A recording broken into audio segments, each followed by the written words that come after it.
Hello everyone, welcome to all of you in my YouTube channel Mathematics Tutorial.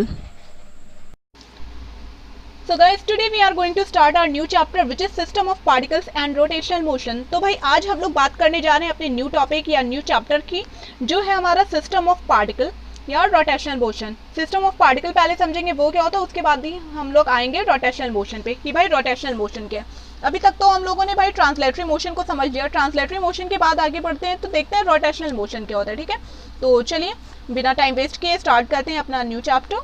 तो सबसे पहले हम लोग समझेंगे सेंटर ऑफ मास को. सेंटर ऑफ मास क्या होता है, जैसे कि नाम से ही क्लियर होगा, सेंटर ऑफ मास कोई ऐसा पॉइंट जहां पे बॉडी का पूरा मास कंसंट्रेटेड हो. देख लो यार क्या आपके पास गिवन है, द सेंटर ऑफ मास. इसको करेक्ट कर लेना, हेडिंग में आपका लिखा है RE होगा. ठीक है, the centre of mass of a body और a system of particles is defined as the point where the whole of the mass of the body or all the masses of a set of particles appear to be concentrated. तो ऐसे तो definition आपने समझ ली. अब देखिए for example हमारे पास ये कोई बॉडी है, ये आपकी कोई भी बॉडी है, ये कई सारे पार्टिकल से मिलके बनी होगी ना, 1 2 3 4 5 and so on. There are so many particles. ठीक है, तो कई सारे पार्टिकल से मिलके बनी हुई है जिनके मासेज आपके M1 M2 M3 and so on up to, अगर n पार्टिकल्स हैं तो Mn. इस तरह के सबके अलग अलग इंडिविजुअली मासेज हैं.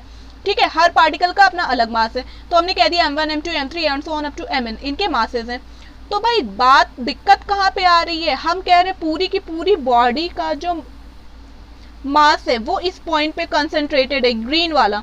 ठीक है, मास कितना M, तो वो क्या कह गया, ये वाला पॉइंट क्या कहला जाएगा आपका, ये पॉइंट कहला जाएगा centre of mass, COM. In short आपको कई बारी लिखा हुआ दिख जाएगा हमारे ही वीडियो में. ठीक है, आगे की कुछ स्लाइड्स में हो सकता है अगर आपको COM दिख जाए तो आप परेशान जरा भी नहीं होंगे. उसका मतलब है सिर्फ सेंटर ऑफ मास. और समझने के लिए बहुत बेसिक तरीका आपको बता दिया. सेंटर ऑफ मास आपका वो पॉइंट है जहाँ पे कोई भी बॉडी या सिस्टम ऑफ पार्टिकल्स आपने कंसीडर किया. सिस्टम ऑफ पार्टिकल्स मतलब क्या, बहुत सारे पार्टिकल हैं, सबका जो कॉम्बिनेशन होगा that will be a system of particle. ठीक है, तो अगर बहुत सारे पार्टिकल हैं, कोई बॉडी है या सिस्टम ऑफ पार्टिकल है, तो उन सभी में सेंटर ऑफ मास क्या होगा, जिस पॉइंट पे बॉडी का पूरा मास कंसंट्रेटेड है that will be at centre of mass. Okay, hope ये चीज बहुत अच्छे से क्लियर हो गई होगी.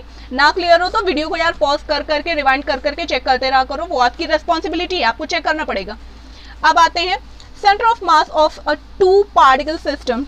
अगर देखिए हमारे पास कोई सिस्टम है जिसमें 2 ही पार्टिकल हैं. ठीक है, तो वहां पे सेंटर ऑफ मास बॉडी का कैसे निकलता है, देख लो यार.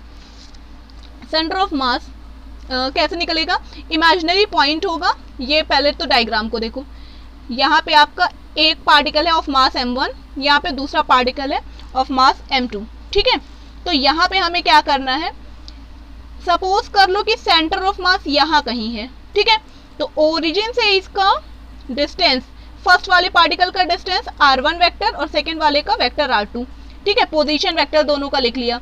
तो इसका मास M1 था, इसका मास हमारा M2 था. सेंटर ऑफ मास हमने यहाँ कहीं सपोज कर लिया और मान लिया कि सेंटर ऑफ मास का जो भी पोजीशन वेक्टर है वो है कैपिटल R अपना. ठीक है, capital R is the position vector of centre of mass. ठीक है, ओरिजिन से. तो देखो कैपिटल R, यहाँ पे वेक्टर लगा लेना यार, स्मॉल r पे वेक्टर, R1 R2 दोनों पे वेक्टर. ठीक है, तो ये हो क्या जाएगा, R इज इक्वल्स टू, यहाँ पे लिखा ही हुआ है, क्या जरूरत है लिखने की वापस से, तो चलो ठीक है भाई. हाँ जी, तो R is equals to M1 R1 plus M2 R2 divided by total mass M1 plus M2. पूरा सिस्टम का मास कितना हुआ यार, 2 पार्टिकल है ना, एक इधर एक इधर, 2 पार्टिकल टंगे हुए हैं, तो मास कितना हुआ, इसका मास M1 था, इसका M2, पूरे सिस्टम का मास M1 प्लस M2. ये हो जाएगा आपका जो भी हमारा सेंटर ऑफ मास था उसका पोजीशन वेक्टर. पोजीशन वेक्टर या पोजीशन की बात करेंगे, कैसे निकलेगा सेंटर ऑफ मास, तो उसकी पोजीशन यहाँ इस फॉर्मूले के थ्रू हम लोग फाइंड आउट करेंगे. मार्क कर लीजिएगा, काफ़ी इंपॉर्टेंट फॉर्मूला है. अब आते हैं नेक्स्ट, एक एग्जाम्पल की हेल्प से इसको समझने की कोशिश करेंगे हम लोग. चल भाई एग्जाम्पल कंसीडर कर लेते हैं. सपोज कर लो तुम्हारे पास HCl मॉलिक्यूल है. ठीक है, यहाँ पे आपका हाइड्रोजन हो गया, ये हाइड्रोजन हो गया, ये क्लोरीन हो गया यहाँ पे. ठीक है, दोनों के न्यूक्लियस के बीच का जो डिस्टेंस है वो डिस्टेंस इस बार ये आपके पास गिवन है 1.27 एंगस्ट्रॉम, क्वेश्चन में गिवन है 1.27 एंगस्ट्रॉम। ठीक है भाई, यहाँ तक क्लियर है। हाइड्रोजन का आपको पता है कि मास कितना होता है, एटॉमिक वेट, इसका एटॉमिक वेट कितना होता है ये पता है। ठीक है, तो m1 इज इक्वल्स टू 1 कह सकते हैं हम लोग, क्या कह सकते हैं पता है। m2 is equals to 35.5 approx होता है, 35.5। ठीक है, m1 m2 पता है। इस बारी पूछ रहे हैं कि भाई इसमें सेंटर ऑफ मास इसका कहाँ पे होगा वो आप बताइए। तो यार सेंटर ऑफ मास के लिए हमको क्या होगा, हमें देखना पड़ेगा ना कि इसको हम किस तरह से एडजस्ट कर सकते हैं, सेंटर ऑफ मास कैसे निकाल सकते हैं। तो और यार नेक्स्ट स्लाइड में देखते हैं सेंटर ऑफ मास HCl में कहाँ पे मिलेगा हमें। आते हैं हम लोग, देखो सबसे पहले तो ड्रॉ करना सीखो, इस तरह से आप अपने कोऑर्डिनेट्स की हेल्प से फाइंड आउट करना सीखो। यहाँ पे कलर में थोड़ा सा चेंज करने वाली हूँ। HCl हमें चाहिए ना, तो हाइड्रोजन को यहाँ पे कंसीडर कर लो और क्लोरीन आपका यहाँ पे आ गया, ये हो गया H ओरिजिन पे और ये आ गया Cl, ये ओरिजिन था। बीच का डिस्टेंस आपको पता है 1.27 एंगस्ट्रॉम है, तो इसको लिख लीजिए 1.27 एंगस्ट्रॉम। ठीक है, अब देखो यार फॉर्मूला हमारे पास क्या था, सेंटर ऑफ मास हम सपोज करते हैं कि यहाँ कहीं पे ये पॉइंट होगा अपना COM, सेंटर ऑफ मास, ये वाला डिस्टेंस होगा। ठीक है, इसको बोल दो x एक्सिस पे निकाल रहे हैं। तो ठीक है, यहाँ पे देखो x1 या r1 की वैल्यू कितनी हो गई, r1 is equals to 0, r2 की value, r2 is equals to r1 hydrogen से कितना डिस्टेंस है, हाइड्रोजन का ओरिजिन से कितना डिस्टेंस है बेटा, 0 है। ठीक है, r2 क्लोरीन एटम जो है आपका उसका कितना डिस्टेंस है ओरिजिन से, इसका डिस्टेंस देखो यार यहाँ से यहाँ तक इतना डिस्टेंस है, तो ये डिस्टेंस आपका कितना है 1.27 एंगस्ट्रॉम, इतना डिस्टेंस है। चलो भाई m1 m2 देख लो, प्रीवियस स्लाइड से ही क्लियर है कि m1 m2 की वैल्यू क्या थी। देखते चलो m1 m2 की वैल्यू क्या थी, देख लो ये थी m1, सॉरी दिस वन, ये m1 ये m2। ठीक है, चलो आगे बढ़ो। अब इसमें क्या होना है देखते चलो भाई, यहाँ पे अब देखो ये सारी वैल्यूज क्लियर है। तो फॉर्मूला क्या होता है आपका, position of centre of mass is equals to m1 r1 plus m2 r2 divided by m1 plus m2। तो m1 प्लस m2 से डिवाइड कर दो, r इज इक्वल टू कितना आ गया यार, r1 0 है तो इसके थ्रू फर्स्ट कंपोनेंट 0 हो गया, प्लस m2 r2, m2 की वैल्यू है आपकी, m2 की वैल्यू फिर से चेक कर लो, इस स्लाइड में आ गया 35.5, it will be 35.5 into 1.27 angstrom whole divided by 36.5 हो जाएगा। तो यहाँ पे लिख रही हूँ डिवाइडेड बाई 36.5, 35.5 में 1 ऐड किया, देन इट विल बी 36.5। ठीक है, तो देख लो यार क्या वैल्यूज आ रही हैं आपके पास। ठीक है, इसको सिंप्लीफाई कर लेना, जो कुछ भी आएगा that will be your answer. तो r की वैल्यू आपको पता लग जाएगा कि सेंटर ऑफ मास कैसे फाइंड आउट करते हैं। नेक्स्ट स्लाइड में आ जाओ जल्दी से। r की वैल्यू जब आप सॉल्व कर लोगे इसको, आपके पास क्या आ जाएगा, देखो 0 से मल्टीप्लाई करने का कोई सीन नहीं बनता, 35.5 इंटू 1.27 एंगस्ट्रॉम डिवाइडेड बाई क्या था आपके पास 36.5। सिंप्लीफाई कर लेना, r is equals to whatever solve करोगे वो बॉक्स में लिख देना और एंगस्ट्रॉम को एज इट इज रहने देना, तो वो उतने एंगस्ट्रॉम आपकी पोजीशन आ जाएगी। डायग्राम में आ जाओ जल्दी से, फिर से देख लेते हैं हम लोग। एक बार कलर को थोड़ा सा चेंज करते हैं, ब्लू कर देती हूँ। तो देखो ये वाला पॉइंट था ना, ये वाला पॉइंट था, तो ये वाली r की जो डिस्टेंस थी वो आपको मिल जाएगी कि इतना इतना एंगस्ट्रॉम, भाई ये हो गया इतने एंगस्ट्रॉम हमारा, सपोज करो k एंगस्ट्रॉम r की वैल्यू, k की जगह कोई भी वैल्यू आएगी वो पुट कर देना। ठीक है, चलो भाई come to the next one. हाँ, Cartesian coordinates of centre of mass. Cartesian coordinates देखो वही चीज है जो अभी आपको एग्जांपल कराया, सेम उसी के बेसिस पे। सबसे पहले देख लो यहाँ पे जो था आपका, इसको मैं एक बार क्लियर कर देती हूँ तो इजी हो जाएगा। देखो यहाँ पे क्या था आपका, r is equal to m1 r1 plus m2 r2 divided by m1 plus m2। r1 r2 यहाँ पे क्या थे, r1 r2 यहाँ पे आपके थे पोजीशन वेक्टर्स। ठीक है, कार्टेशियन कोऑर्डिनेट में आओगे तो आपको एक्स वाई के टर्म में बात करनी होगी। तो इस बारी क्या होने वाला है, if x1 y1 and x2 y2 are the coordinates of the locations of the two particles, the coordinates of the centre of mass are given by, चलो x1 y1 और x2 y2 जो कोऑर्डिनेट्स हैं वो location के हैं, ठीक है, दोनों पार्टिकल के। अरे यार सिंपल सी बात कही गई है, एक पार्टिकल यहाँ पे चिपका है, एक पार्टिकल यहाँ पे चिपका हुआ है, दो, ठीक है, ये ऐसे, इसके कोऑर्डिनेट x1 y1, इसके कोऑर्डिनेट x2 y2, ठीक है। तो इस बारी क्या किया है, यहाँ पे जो देखो, यस शिट दिस वन, ये वाला है ना, अगर इसके कोऑर्डिनेट में लिख दूं x1 y1, ठीक है, और इसका कोऑर्डिनेट लिख दूं x2 y2, अगर ऐसा लिख दूं तो कोई दिक्कत नहीं है यार, इजीली बस इसी डायग्राम पे x1 y1 x2 y2 लिख के काम चला लेना। आगे बढ़ जाओ जल्दी से, यस, तो गुड।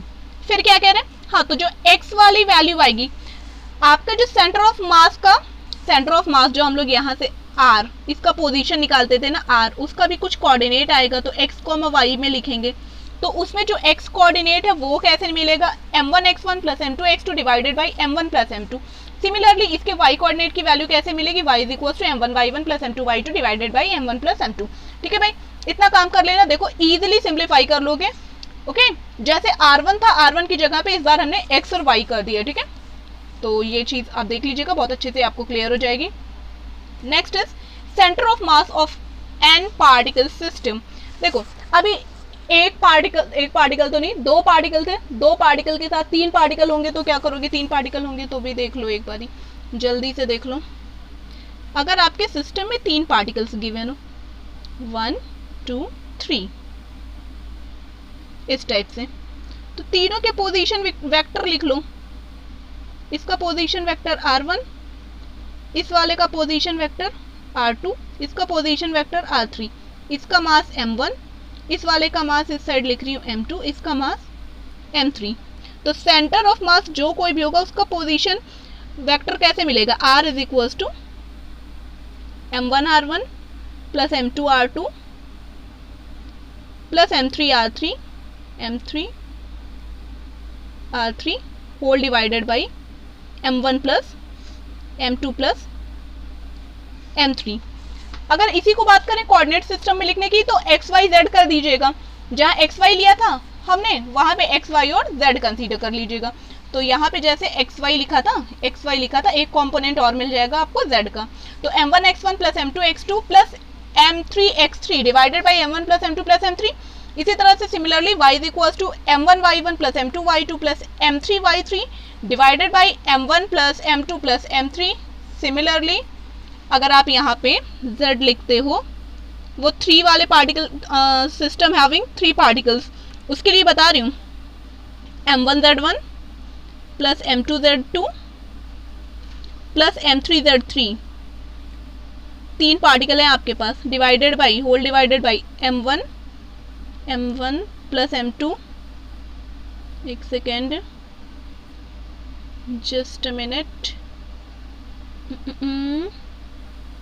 को थोड़ा सा ऊपर लिखना होगा मुझे, तो ये क्या आ जाएगा आपके पास, देख लो, होल डिवाइडेड बाई क्या आ जाएगा m1 plus m2 plus m3, ठीक है। तो इस तरह से आपके x y z आ जाएंगे। x में भी देखो चेंजेस आ जाएंगे, x में क्या क्या चेंजेस x और y में आ जाएंगे वो भी साथ ही साथ देखते चलो।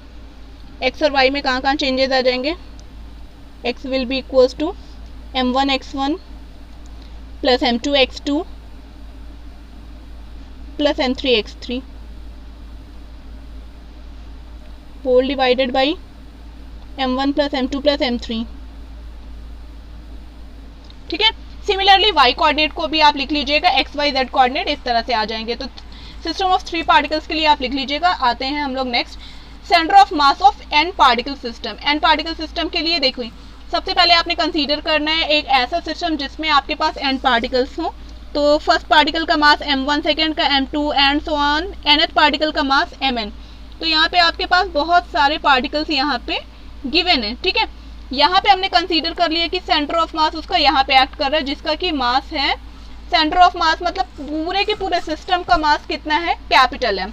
ठीक है, देखिए वही चीजें लिखी हुई है। Consider a system of n particles having masses m1 m2 m3 and so on up to mn and position vectors r1 r2 r3 and so on up to rn relative to the origin o as shown in figure। जैसा कि आपको diagram में दिखाया गया है, same उसी तरह से ये चीजें कही गई हैं।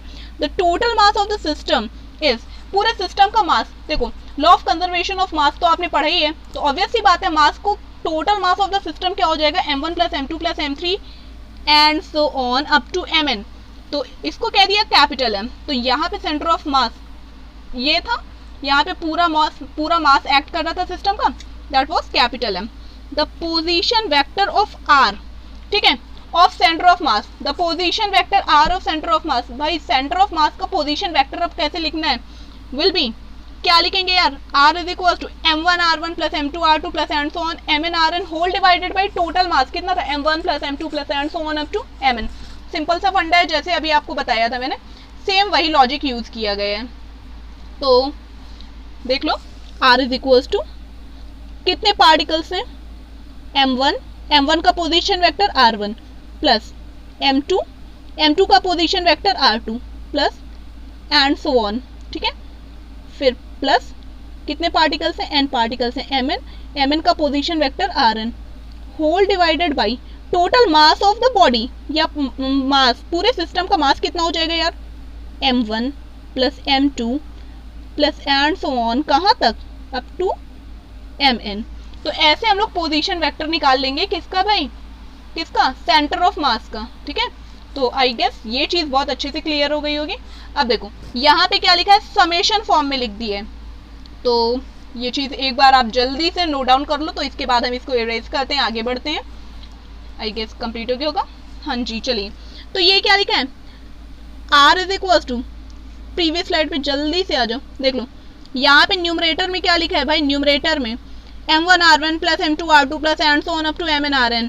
तो ये सम है किसका, MIRI, सारे MIRI टाइप के टर्म्स लिखे हुए हैं, तो समेशन डाल के ऐसे लिख सकते हैं हम इसको, summation R is equal to summation, just a minute, थोड़ा सा अच्छा समेशन हम लोग बना सकते हैं, नहीं, समेशन MIRI और I पे समेशन है। अच्छा, समेशन की वैल्यू लिख दो, I is equal to from 1 to n whole divided by total mass था ना, तो समेशन MI, I कहाँ से कहाँ तक, I इज इक्वल टू फिर से 1 टू n। तो वही चीज यहाँ पे लिखी हुई है इस स्टेप में। और देखो समेशन ऑफ ऑल MI, सारे मासेस का सम कितना है यार, that was equal to capital M। यहाँ पे आपको बहुत अच्छे से गिवन है कि पूरे सिस्टम का मास कितना है, कैपिटल M, दैट्स वाई यहाँ पे डिनोमिनेटर की वैल्यू हम लोग कैपिटल M लिख सकते हैं। तो ये आपका आ जाएगा position vector of centre of mass, ठीक है, of a system having n particles. I hope यहाँ तक किसी को कोई भी प्रॉब्लम नहीं होगी। चलो आते हैं नेक्स्ट स्लाइड पे। नेक्स्ट है अपना equation of motion of centre of मास। भाई सेंटर ऑफ मास का इक्वेशन ऑफ मोशन क्या है। अच्छा एक चीज और बोलना चाहूंगी, अगर इस पॉइंट तक वीडियो देखा है ना, तो ऑब्वियस सी बात है कुछ तो समझ में आया ही होगा। और एक और चीज भाई, जो सिर्फ टाइम पास के पर्पज से वीडियो देखने की कोशिश करते हैं, ये वीडियो उनके लिए बिल्कुल भी नहीं है, ठीक है। Okay, equation of motion of centre of mass क्या है भाई, वो देख लो। अगर हम कंसीडर करते हैं कि F1, F2, F3 and so on be the external forces acting on the particle of masses. कई सारे फोर्सेज हैं एक्सटर्नल फोर्सेज, ठीक है। Particle of masses M1, M2, M3 and so on Mn respectively इस पे एक्ट कर रहे हैं। F1 एक्ट कर रहा है M1 पे, सिस्टम ऑफ पार्टिकल कंसीडर कर लो, इसका मास था M1, इस पर फोर्स कितना अप्लाई हुआ, इस वाले पे फोर्स अप्लाइड है, एक्सटर्नल फोर्स इस डायरेक्शन में ले लो F1। इसी तरह M2 पे कितना फोर्स है, M2 पे फोर्स है आपका F2 अप टू Mn मास पे कितना फोर्स है Fn, ठीक है, respectively. Let F be the vector sum of all these external forces acting on the system. तो सपोज कर लो कि F जो है आपका वेक्टर F है, वो इन सब का, इन सारे के सारे फोर्सेस का वेक्टर सम है, ठीक है, जो कि सिस्टम पे एक्ट कर रहा है। तो हम तो अभी तक यही पढ़ते चले आए कि भाई suppose a force F is acting on this system, तो भाई एक सिस्टम पे तो फोर्स F एक्ट कर रहा है, लेकिन हर एक उसके पार्टिकल पे इंडिविजुअली कितने फोर्सेज एक्ट कर रहे हैं वो हमने नहीं काउंट किए। बट इस बारी बात करते हैं हम लोग उन सारे फोर्सेज के, इस बारी हम लोग उन सारे फोर्सेज को काउंट करने जा रहे हैं कि वो कितने सारे फोर्सेज एक्ट करेंगे इस पे, ठीक है। तो F फोर्स एक्ट कर रहा है, वो उसका वेक्टर सम है। तो देखो क्या हो जाएगा, if A is the acceleration of centre of mass, A को यहाँ पे थोड़ा सा करेक्ट कर लेना, इस A को A सबस्क्रिप्ट में सेंटर ऑफ मास CM लिख लेना, A सेंटर ऑफ मास, ठीक है। एक्सेलरेशन सेंटर ऑफ मास का है। If ACM is the acceleration of center of mass of the body, then the equation of motion will be, equation of motion क्या हो जाएगी, force is equals to mass into acceleration होता है सब erase करना पड़ेगा, हाँ जी sorry, force is equals to mass into acceleration, well known formula है, ठीक है। तो नेट फोर्स कितना एक्ट कर रहा है, F1 plus F2 and so on up to Fn। Total mass कितना है, कैपिटल M। हमने पढ़ लिया था समेशन ऑफ, क्या पढ़ लिया था यार, भूल गए, मेरे को बताती हूँ क्या पढ़ा था। आपको पता है कि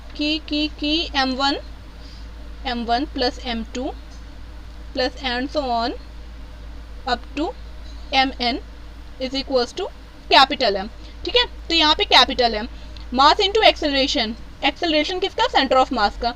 ACM is equals to F net, net force कितना एक्ट कर रहा है वो हमने लिख दिया।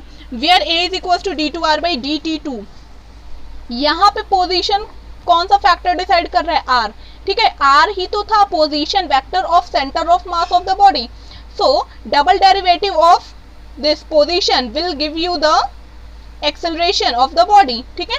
तो आपका एक्सेलरेशन कितना है, A को फिर से ACM कर देना, सबस्क्रिप्ट में CM लिख देना, शायद मिस हो गया है। ACM is equals to D2R by DT2, clear। come to the next one, next क्या, velocity of center of mass is constant in absence of external forces। फिर से देख लो यार, velocity of center of mass is constant in the absence of external forces। अगर आपका कोई external force नहीं लग रहा है तब आपका जो velocity है center of mass का वो constant रहने वाला है। एक्सटर्नल फोर्स नहीं लग रहा है, it means F net should be 0, F net is 0, it means mass into acceleration of centre of mass, sorry हाँ या करेक्ट है, mass into acceleration of centre of mass is equals to 0। ये 0 हो गया, mass can never be 0, that's why acceleration should be 0। और acceleration को लिखते क्या है भाई, rate of change of velocity, तो rate of change of velocity of centre of मास, ये 0 हो गया। इसका मतलब क्या हुआ, rate of change of velocity 0 है, समय के साथ वेलोसिटी सेंटर ऑफ मास की नहीं बदल रही है, मतलब वो कांस्टेंट बनी हुई है। तो VCM is equals to constant. अब स्टार्ट करते हैं अपना नेक्स्ट टॉपिक, क्या है भाई, कंजर्वेशन ऑफ लीनियर मोमेंटम। तो देखो लीनियर मोमेंटम कैसे कंजर्व रहता है यहाँ पे, वो भी देखते चलो साथ ही साथ। In the absence of any external force, कोई एक्सटर्नल फोर्स नहीं लग रहा है तो F net की वैल्यू 0 हो जाएगी। सारे इंडिविजुअल फोर्सेस, सारे इंडिविजुअल पार्टिकल्स पे जितने भी इंडिविजुअल फोर्सेस अप्लाइड थे वो सबका वेक्टर सम कितना हो रहा है, इस बारी 0 हो रहा है। Force is equals to mass into acceleration. First M1, suppose करो ये पार्टिकल है, मास M1 था, फोर्स इस पे अप्लाइड था F1 और इसका एक्सेलरेशन था A1। Second particle mass M2, acceleration A2, force applied था F2, ठीक है। तो mass can be written as F1 can be written as M1A1, F2 will be M2A2, F3 M3A3 and so on, Fn will be MnAn is equals to 0।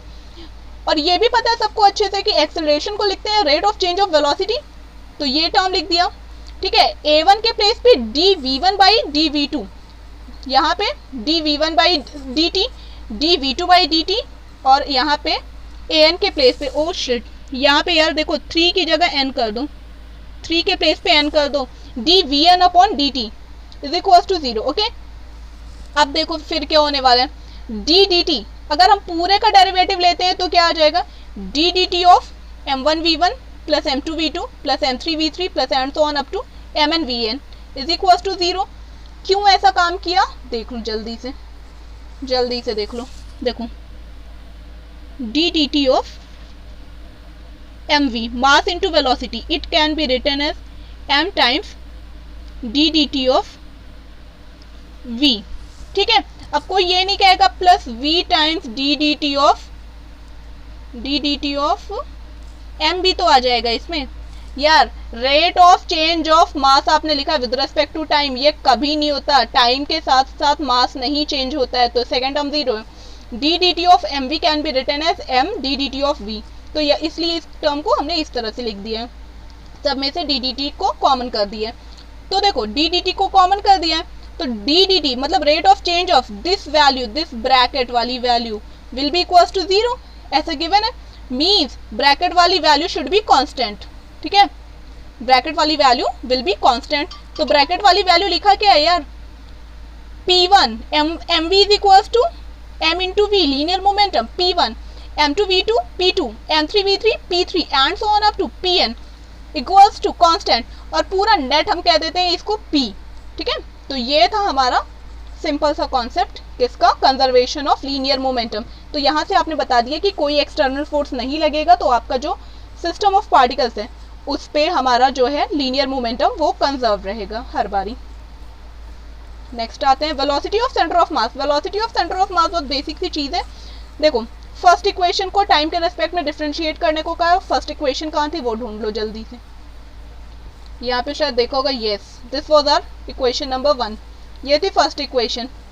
थोड़ा सा clear कर दें इसे, हाँ जी देख लीजिए, R is equals to m1r1 plus and so on up to mn whole divided by m1 plus m2 plus and so on up to mn। इस तरह का सब कुछ ये था हमारा R की वैल्यू। ये फर्स्ट इक्वेशन बोला था, इसको क्या करने जा रहे हैं, डिफरेंशिएट, क्योंकि आपको पता है पोजीशन को डिफरेंशिएट करना होगा हमें अगर वेलोसिटी चाहिए तो हमें तो वेलोसिटी ही चाहिए, तो वेलोसिटी चाहिए इसलिए हम लोग पोजीशन को डिफरेंशिएट करेंगे। तो differentiate equation number 1 with respect to time t, we get R is equals to, ये वैल्यू थी, ठीक है, पूरा डिनोमिनेटर तो 1 अपॉन कैपिटल M के इक्वल था, या कैपिटल M के इक्वल था, सारे मासेस का सम कितना आया था, सेंटर ऑफ मास, पूरी बॉडी का सम, सॉरी पूरी बॉडी का मास M कंसीडर कर लिया आपने। तो यहाँ पे डिफरेंशिएट कर रहे हैं, d r by d t is equals to d d t of this term, ठीक है, 1 अपॉन M, फिर ब्रैकेट वाली वैल्यू। तो rate of change of velocity, sorry rate of change of position of centre of mass क्या आ जाएगा, velocity of centre of mass, ठीक है, 1 अपॉन M तो कांस्टेंट है, डी डी टी आपका डिफरेंशियल ऑपरेटर ब्रैकेट में स्मॉल ब्रैकेट के अंदर ऑपरेट हो जाएगा। तो क्या आ गया, d m1r1 by d t plus d m2r2 by d t plus and so on up to d mnrn by d t. तो m1 तो डिफरेंशिएट होने से रहा, m1 dr1 by d t plus m2 dr2 by d t plus and so on mn drn by d t. तो VCM centre of mass की value कितनी आ गई, 1 upon M times m1 v1 plus m2 v2 plus and so on up to mn vn, ये आ जाएगी आपकी value, मतलब value किसकी, velocity of centre of mass. Okay, आज के वीडियो में इतना ही।